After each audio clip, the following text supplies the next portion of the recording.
So welcome back to another unique video here on the channel. So Roblox has possibly introduced the worst major plan for their platform today, that they just separated the platform in three groups: kids users under 9 to 15, and 16 plus. And much more worse is that it actually fully restricts to what games you actually play based on the content maturity rating. Roblox kids can only go for minimal or mild, and their chat is off by default unless it's linked to an account. Users who are directly the ages of 9 to 15 can be able to play minimal, mild, or moderate games. 16 plus users can be able to play all rated content except for restricted. As to why the changes are significantly bad on games on the platform overall, let's go to Guts and Black Powder right over here.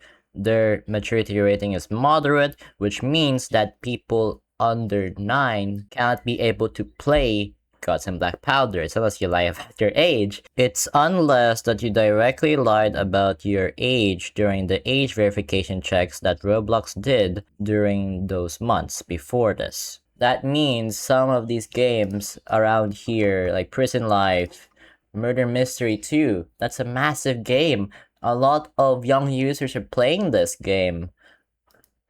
Doors. Something evil will happen. Michael Zombies.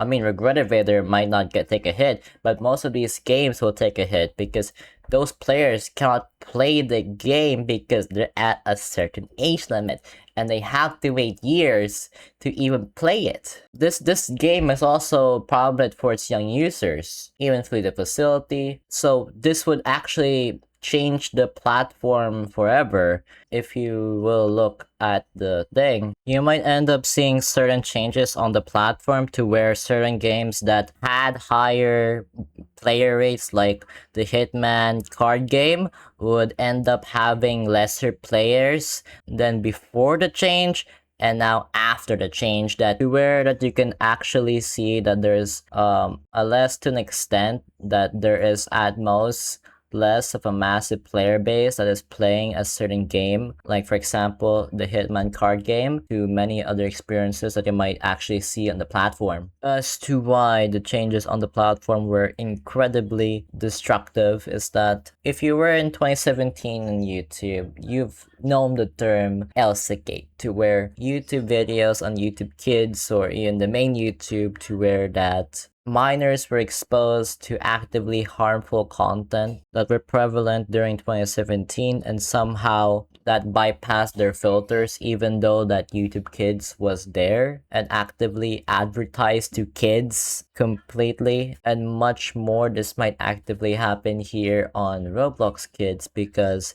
considering that you actively restrict certain games to be played than actually SFW ones.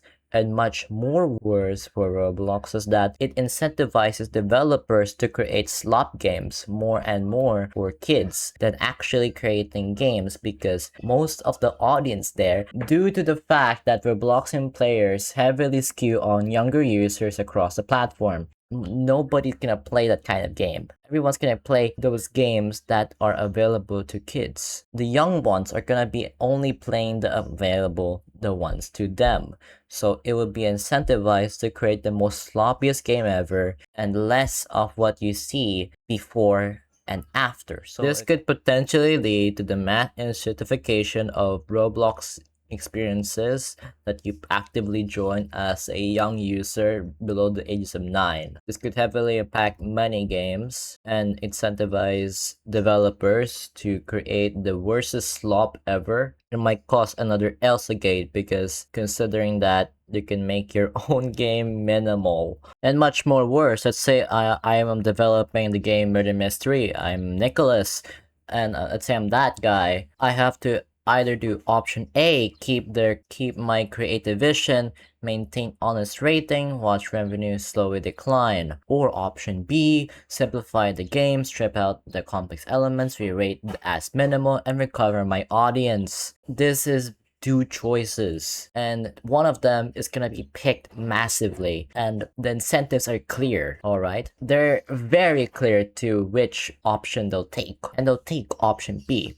As to why? Because the money incentive they're earning from Roblox, they don't want their cash incentive to flow down the river. You'll end up the same thing as them. I mean, you might say, I want to create a game. What? You're just gonna create the same game as anyone else there, actively competing in the minimal category to which all devs are trying to do after or before the update. So that means even if you tried, you'd end up doing the same thing as the others. Even after, you might tell me that, oh, there are ID verification systems so that blah blah blah this. No, even after you have ID and you verify it on Steam, there are people still selling 18 plus games in itch.io. Even there's still stuff like that. Even with ID verification, it's not gonna stop anything. But if my proposition isn't true, that what happens in YouTube that what happens in